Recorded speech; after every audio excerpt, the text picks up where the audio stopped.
இன்னும் சற்று நேரத்தில் வாக்கு எண்ணிக்கை தொடங்குகிறது. பீகார் சட்டமன்ற வரலாற்றில் இதுவரை இல்லாத அளவுக்கு வாக்கு சதவிகிதம் என்பது பதிவாகி இருந்தது. மேலும் குறிப்பாக நாடே உற்று நோக்கக்கூடிய ஒரு தேர்தலாக மாறியிருக்கிறது. எஸ்ஐஆருக்கு பிறகு நாட்டில் நடக்கக்கூடிய ஒரு முதல் சட்டமன்ற தேர்தலாக பார்க்கப்படுகிறது. என்ன தாக்கத்தை ஏற்படுத்த போகிறது இந்த பீகார் சட்டமன்ற தேர்தல் முடிவுகள்? என்டிஏ கூட்டணியா, மகாகட்பந்தன் கூட்டணியா, பிரசாந்த் கிஷோர் அவர் ஏற்படுத்தக்கூடிய தாக்கம் என்னவாக இருக்க போகிறது என்பது போன்ற பல்வேறு எதிர்பார்ப்புகளை பீகார் தேர்தல் முடிவுகளுக்காக நாடே காத்து கொண்டிருக்கிறது. இந்த தேர்தல் இதுவரை இல்லாத அளவில் எஸ்ஐஆருக்கு பிறகு நடைபெறக்கூடிய ஒரு தேர்தல் என்பதாலும் வாக்கு சதவிகிதம், குறிப்பாக பெண்களின் வாக்கு சதவிகிதம் 70% என்ற அளவில் பதிவான ஒரு தேர்தலாக பார்க்கப்படுகிறது. என்ன முடிவுகளை ஏற்படுத்த போகிறது இந்த தேர்தல்? என்டிஏ கூட்டணியை பொறுத்தவரை ஜேடியு, பிஜேபி இரு பெரும் கட்சிகளை உள்ளடக்கிய அந்த என்டிஏ கூட்டணியுடன் மோதுகிறது. மகாகட்பந்தன், ஆர்ஜேடி, காங்கிரஸ் மற்றும் பல்வேறு இடதுசாரி கட்சிகளை உள்ளடக்கிய இந்த கூட்டணி என்பது எப்படிப்பட்ட ஒரு தாக்கத்தை ஏற்படுத்தும்? 2020 நடந்த கடைசி அந்த சட்டமன்ற தேர்தலில் இரு பெரும் அணிகளுக்கு இடையிலான வாக்கு வித்தியாசம் என்பது 1% குறைவு. அப்படிப்பட்ட ஒரு சூழலில் இந்த முறை ஆட்சி அமைக்கப் போவது யார்? யார் பெரும்பான்மை போகிறார்கள்? கடந்த முறை ஆர்ஜேடி பெரும்பான்மை இடங்களை பெற்றது, தனிப்பெரும் கட்சியாக உருவெடுத்தது. ஆனால் ஆட்சியை பிடிக்க முடியவில்லை. இப்படிப்பட்ட ஒரு சூழல் இந்த முறையும் இருக்குமா? செய்தியாளர் ஹரிஹரன் நிகரார். ஹரிஹரன், நீங்கள் இந்த தேர்தல் காலத்தில் பீகாரில் பயணப்பட்டீங்க, பல்வேறு விஷயங்களையும் பதிவு செஞ்சுருந்தீங்க. இன்னும் அரை மணி நேரத்தில் வாக்குகள் எண்ணப்படவிருக்கிறது. என்னென்ன வகையான ஏற்பாடுகள்லாம் செஞ்சுருக்காங்க? விரிவான தகவல்கள். நாடே எதிர்நோக்கும் பீகார் சட்டப்பேரவை தேர்தலின் வாக்கு எண்ணிக்கை சரியாக 8 மணிக்கு பீகார் மாநிலத்திற்குரிய 243 சட்டமன்ற தொகுதிகளுக்கான வாக்கு எண்ணிக்கை 8 மணிக்கு தொடங்க இருக்கக்கூடிய நிலையில அனைத்து ஏற்பாடுகளையும் தேர்தல் ஆணையம் செய்திருந்து தயார் நிலையில இருக்காங்க. 2 கட்டமாக தேர்தல் நடைபெற்றது. மொத்தமாக 67.13% வாக்களித்திருக்காங்க. இது 1951ஆம் ஆண்டிற்கு பிறகு பீகார் மாநிலத்தில் பதிவு செய்யப்பட்ட அதிகபட்ச வாக்கு சதவீதம் என்பதால இந்த தேர்தல் முடிவுகளில் ஒரு உச்சகட்ட ஒரு அரசியல் பரபரப்பு நிலவுகின்றது. பீகார் தேர்தலை பொறுத்த வரைக்கும் இந்திய நாடே எதிர்நோக்கி காத்திருக்கின்றது. என்ன மாதிரியான அரசியல் மாற்றத்தை ஏற்படுத்தும் என்பது குறித்த ஆவல் உள்ளதால் அதன் முடிவுகளை அறிய நாடு முழுவதுமே ஒரு எதிர்பார்ப்பு உள்ளது. இந்த சூழல் தான் சரியாக 8 மணிக்கு வாக்கு எண்ணிக்கை தொடங்குகிறது. முதலில் அஞ்சல் வாக்குகள் எண்ணப்படும். அதனைத் தொடர்ந்து 8:30 மணிக்கு இவிஎம் மூலமாக வாக்குப்பதிவு இயந்திரங்களில் பதிவான வாக்குகள் எண்ணப்படும் என அறிவித்திருக்காங்க. மாநிலம் முழுவதும் மொத்தம் 38 மாவட்டங்கள்ல 42 வாக்குச்சாவடி வாக்கு எண்ணும் மையங்கள் இருக்கு. மொத்தம் 4372 வாக்கு எண்ணிக்கை மேசைகள் அமைக்கப்பட்டிருக்கு. ஒவ்வொரு மேசையிலும் வாக்கு எண்ணிக்கை மேற்பார்வையாளர்கள் மற்றும் வாக்கு எண்ணிக்கை உதவியாளர்கள் மற்றும் நுண்பார்வையாளர்கள் பணியாற்றுவார்கள் என தேர்தல் ஆணையம் அறிவித்துள்ளது.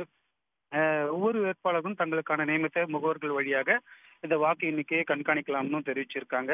அதே போன்று பீகார் தேர்தலை பொறுத்த வரைக்கும் தேசிய ஜனநாயக கூட்டணி நிதிஷ்குமார் கட்சி ஐஜேகே 101 தொகுதியிலும், பாஜக 101 தொகுதிகளிலையும், எல்ஜேபி 28 தொகுதிகளிலையும், இந்துஸ்தான் அவாம் மோர்ச்சா 6 தொகுதிகளிலையும், ராஷ்டிரிய லோக் மோர்ச்சா 6 தொகுதிகளிலையும் போட்டியிடுகிறது.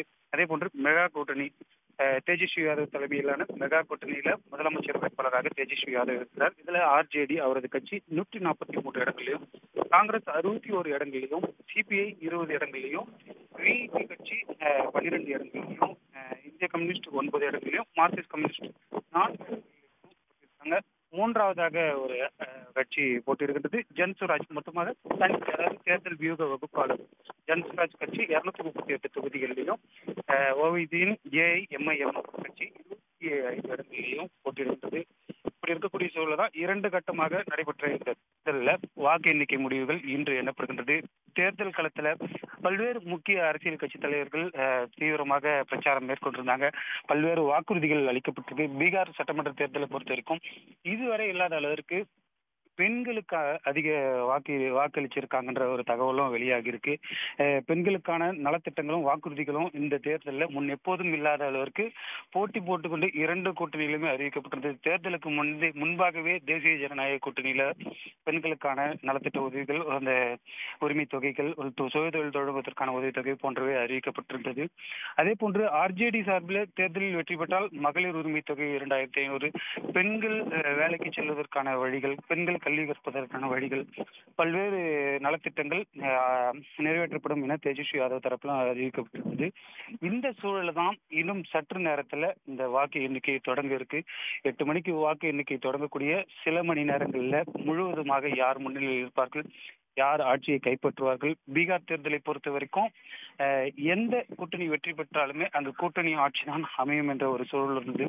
கடந்த 20 ஆண்டுகளாக எந்த கூட்டணி வெற்றி பெற்றாலுமே நிதிஷ்குமார் குறைந்த இடங்களை பெற்றிருந்தாலுமே அவர் முதலமைச்சராக தொடர்ந்து வருகின்றார். இந்த முறை மாறுதல் ஏற்படுமா என்ற ஒரு எதிர்பார்ப்பும் உள்ளது. அதே நேரத்தில் ஆட்சி மாற்றம் ஏற்பட்டு தேஜஸ்வி யாதவ் முதலமைச்சர் வேட்பாளராக அறிவிக்கப்பட்டிருக்கார்.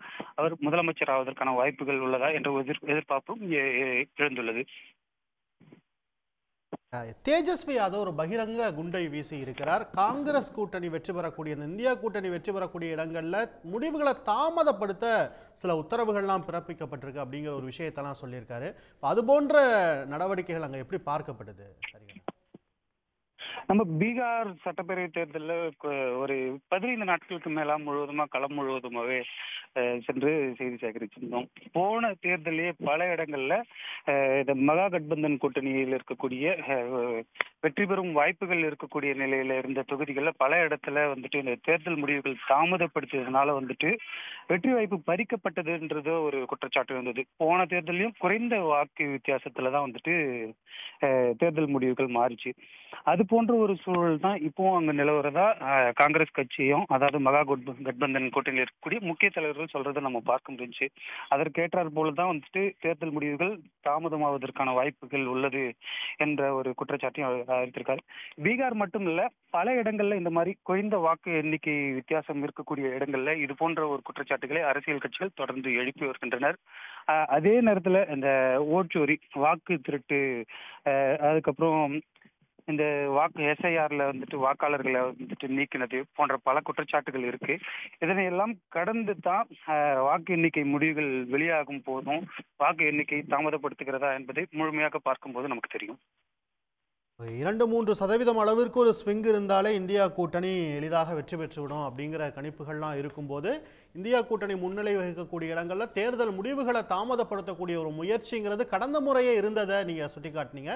இந்த முறை எப்படி கையாள போறாங்க அப்படிங்கிறத நம்ம பார்க்கணும். இந்த தேர்தலில் நாட்டிலேயே அதிக சட்டமன்ற தொகுதிகள் கொண்ட ஒரு 3வது மாநிலம், பெண்கள் எண்ணிக்கை, இளைஞர்களோட எண்ணிக்கை தேசிய அளவில் அதிகமாக இருக்கக்கூடிய ஒரு மாநிலமா பீகார் இருக்கு. இப்படிப்பட்ட ஒரு சூழல்ல 2 பெரும் கூட்டணிகளும் என்ன வகையான வாக்குறுதிகள் நாடே கவனிச்சிச்சு, அவங்க கொடுத்த அந்த ஈர்ப்பான வாக்குறுதிகள் அதெல்லாம் ஞாபகப்படுத்துங்க.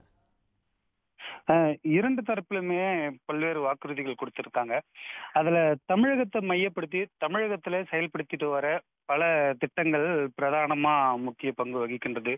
தமிழகத்துல அறிவிக்கப்பட்டிருக்க காலை உதவி திட்டம், மகளிர் உதவித்தொகை, பெண்களுக்கு பேருந்துல இலவச பயணம், இந்த மாதிரி பல திட்டங்களை அறிவிச்சிருக்காங்க. இந்த தேர்தலை பொறுத்த வரைக்கும் பெண்களை பிரதானப்படுத்தி அதிகமான வாக்குறுதிகள் அறிவிக்கப்பட்டிருக்கு.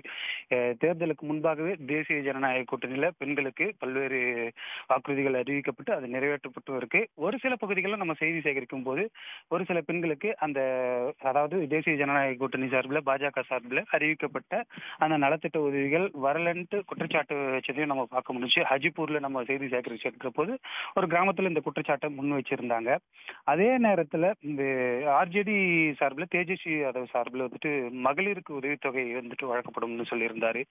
பீகார்ல தொழிற்சாலைகள் தொடங்கப்படும், பீகார்ல இருந்து வெளி மாநிலங்களுக்கு வேலைக்கு செல்லும் இளைஞர்களுடைய எண்ணிக்கை குறைக்கப்படும், அவர்கள் பீகார்லயே வேலை செய்வதற்கான வாய்ப்புகள் ஏற்படுத்தி தரப்படும். கல்வி அங்க வந்துட்டு தற்போது இந்த தேர்தலில் மிக முக்கியமான ஒரு வாக்குறுதியாக இருக்கு. பல இடங்களை நம்ம பார்க்கும்போது வந்துட்டு அந்த கல்வி கற்பதற்கான ஒரு விழிப்புணர்வே இல்லாத ஒரு சூழல் இருக்கக்கூடிய நிலையில அது போன்ற நிலை அந்த இடத்திற்கு இந்த தேர்தல் நகர்த்தி கொண்டு சென்றிருக்கிறது. கல்விக்கான முக்கியத்துவமும் அதற்கான அறிவிப்புகளும் பல்வேறு இடங்கள்ல அறிவிக்கப்பட்டிருக்கு. இன்னொரு குற்றச்சாட்டு குற்றச்சாட்டையும் மக்கள் வைக்கிறத பார்க்க முடிஞ்சுச்சு. பீகார்ல மது விலக்கு அமல் இருந்தாலுமே குட்கா, பான் மசாலா, கள்ளச்சாராயம் போன்றவை அதிகரிச்சிருக்கு. அதனை தடுப்பதற்கான வழிவகைகள் ஏற்படுத்தப்படும் என ஏற்படுத்த வேண்டும் என்ற கோரிக்கையும் மக்கள் வச்சிருந்தாங்க. அதற்கு ஏற்றாற் போல வந்து நடவடிக்கை எடுக்கப்படும் போன்ற அறிவிப்புகளையும் பல்வேறு தரப்புல இன்னும் வைக்கப்பட்டிருக்கு. காத்திருப்போம் ஹரிஹரன். இன்னும் சற்று நேரத்தில் வாக்குகள் எண்ணப்படவிருக்கிறது. என்ன வகையான முடிவுகளை இந்த நாட்டுக்கு சொல்லப்போது பீகார் மாநிலம் பொறுத்து வந்து பார்க்கலாம். உங்களுடைய தற்போதைய தகவல்களுக்கு நன்றி. நெறியாளர் கார்த்திகேயன் தொடர்ந்து விவாதத்தை முன்னெடுத்து சொல்லவிருக்கிறார். இனி உங்களிடம் கார்த்திகேயன். உடனுக்குடன் செய்திகளை தெரிந்து கொள்ள சன் நியூஸ் பெல் ஐகானை கிளிக் பண்ணுங்க.